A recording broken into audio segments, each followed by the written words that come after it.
It's now time for some licensed house heresy and to ask whether all this strategy stuff is rather overrated. Who better to challenge conventional wisdom than the Chief Executive of Vision Capital and private equity philosopher, Julian Mash. Welcome.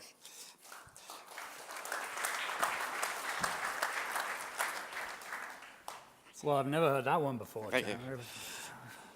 Good morning. Right, before we get on to this debunking strategy business. Why do you think I'm going to debunk? Other than the fact that he asked me to. Yeah, right. So, just to set this up for those small number of people who might not know you in the audience, what is the Vision? I think the first thing to say about that is if I'd known the number of times I was going to be asked that over the last 25 years, I probably wouldn't have named the company Vision Capital at all. I mean, what do we do? We have goals, we have a strategy, and we then have the spirit in which we do our business.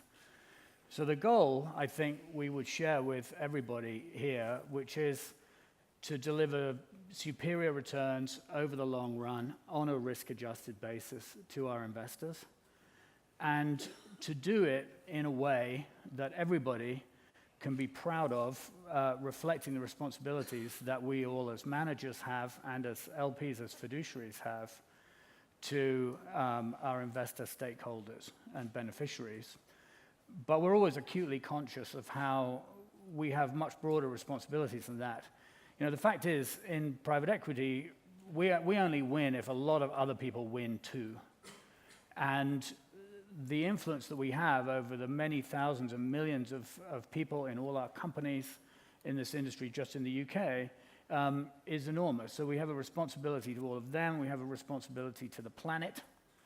And you know, we have to do a good job. So it's not just superior risk-adjusted returns for the long run.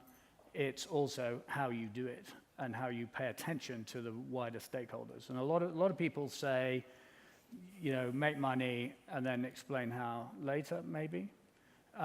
We think they're intertwined, and above all, we don't think that they're a trade-off. We think that the more other people win, the more we will all win. And so the vision for Vision is to, as we say it to ourselves, is to create sustainable value for all stakeholders and distribute the success that results from that. And our vision is to keep doing it because, you know, coming to the kind of why we do it and what we love about it, we really just love solving puzzles that might be deals, they might be business development problems in our portfolio, but we just love solving puzzles and helping people achieve things that perhaps they, you know, were doubtful about whether they could do. And that is just a huge amount of fun. So if we turn to strategy, our expertise, I think the main thing about strategy is a good idea to have one. But we'll get to that, yep. Right? So what are we actually good at? What we're good at is we really span two worlds, and we operate at the junction of the private capital markets, mainly the private equity ecosystem with all of its intricacies. And we're at the junction of that world and the real practical world of businesses and how do you transform them. And most of what we've done as active owners has been mid-cap, it's been industrials or financial, and these are businesses that we love to work on transforming. Okay. Now, this you must have a strategy that you can encapsulate in 35 words of business. We're both fond of an expression which comes out of the American military, which is that amateurs worry about strategy, professionals focus on logistics. So can strategy ever survive the day-to-day challenges and requirements of the operational management of portfolio companies? Okay, well, I'm going to start by playing one back at you, Tim, which is from General Eisenhower, who said that plans are useless, but planning is indispensable. Very true.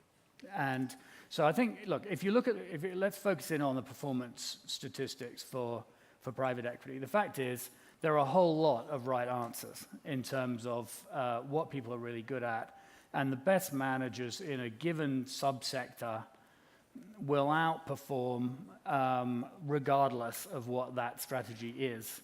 The main point is who is executing really well on whatever their thing is.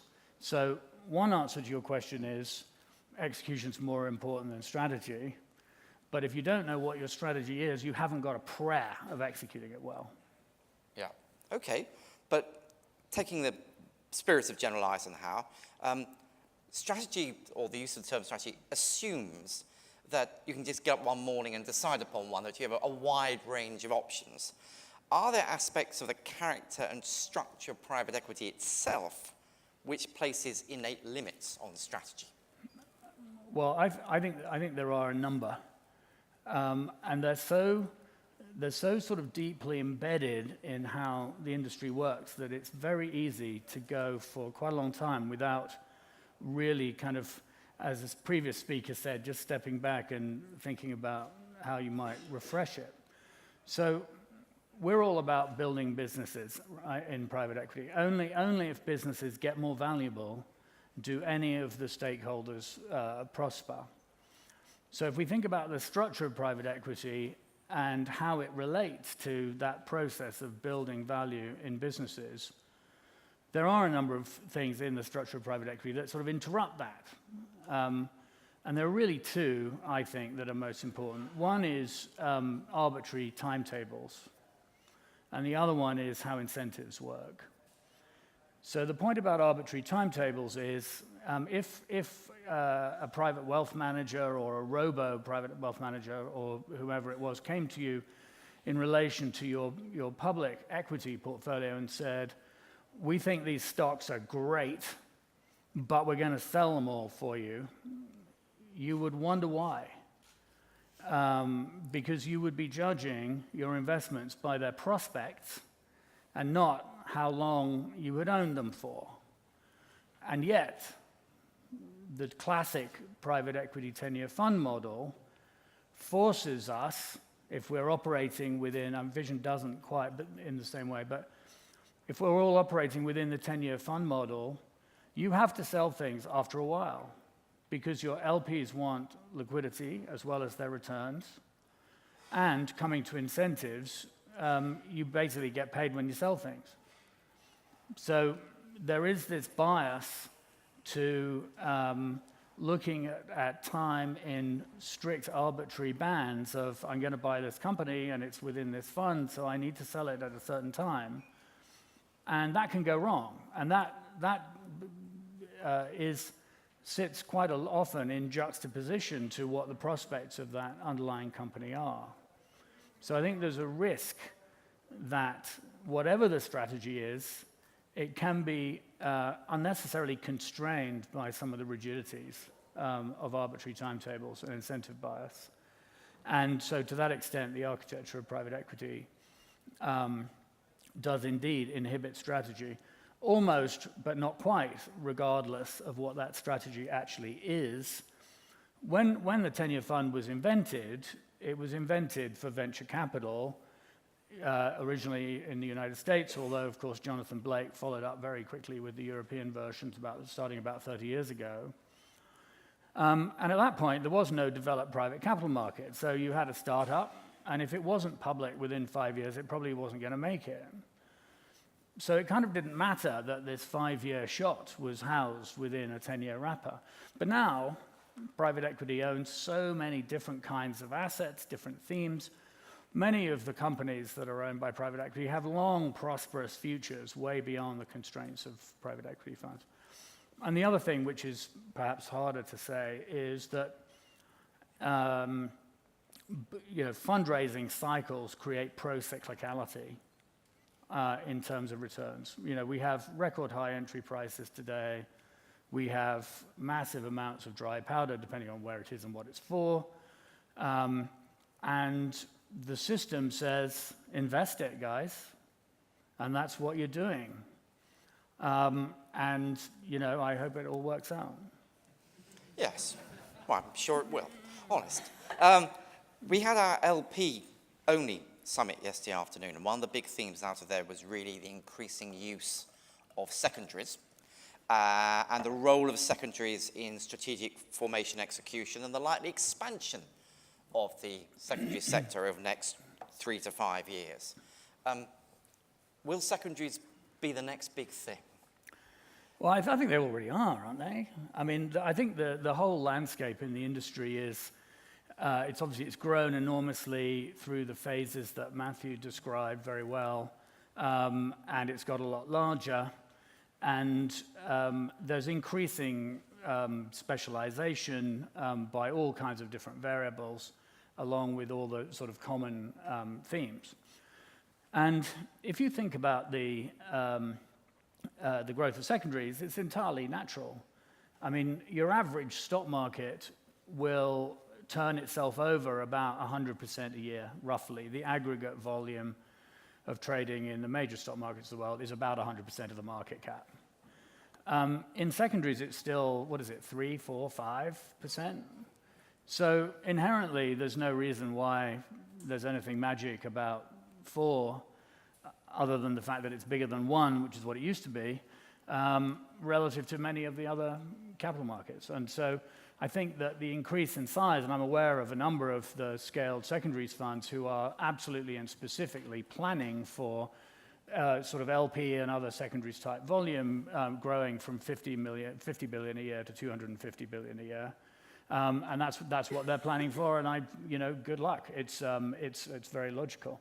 But I think the other thing about secondaries, which is important, which brings me back to the previous question, is how diverse it's become. And I think this market landscape that we're all in has got so complicated and has evolved so much that we're almost now at the point where it's a full circle.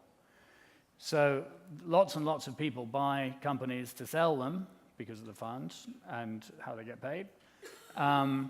And it's perfectly natural that some investors might want to adjust their portfolios halfway through the life of a fund.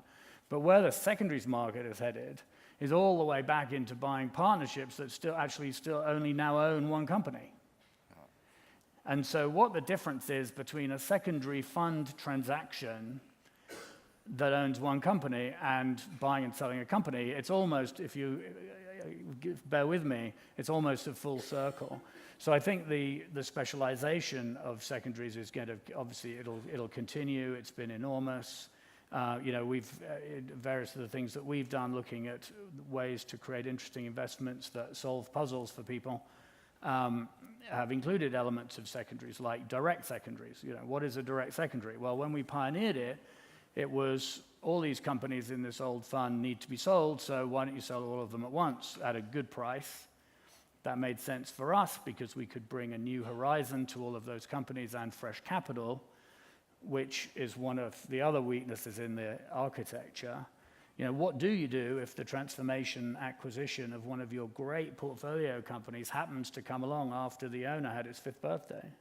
That's a complicated problem for conflict reasons, financing reasons, and so on.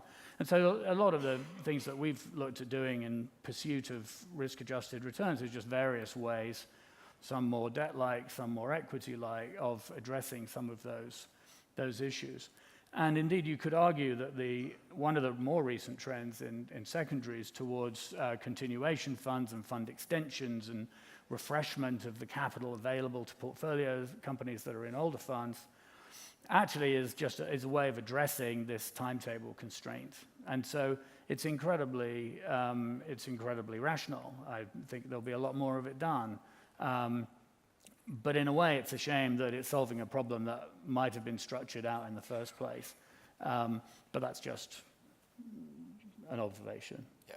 So to conclude this respectful, slightly skeptical look at strategy, I wonder if you'd like to think about the best investment you've ever made and whether strategy had anything to do with its success. Well, Tim, I've been doing this so long, there are a lot of candidates for that. Okay, so the answer to the strict question is yes. I mean, the company I have in mind was a big buyout in its day. It underperformed. It got stuck in a leveraged state years before the word zombie company was ever used. We acquired it as part of a portfolio because we were helping the person who sold it to us execute a strategic transformation and focusing on the areas they wanted to focus on. And we've taken this company on a journey from being a very traditional manufacturing company with very traditional processes, very traditional products, and we've taken it on a journey towards being a sustainable technology company. It's ahead of the curve from a regulatory point of view. It's now a tech business with incumbent infrastructure is the way that we're thinking about it. And it's got a great future ahead. Its best days are ahead. And we've made 70 times our money, which was okay. On that note, ladies and gentlemen, Visions of Wittgenstein, Julian Mash.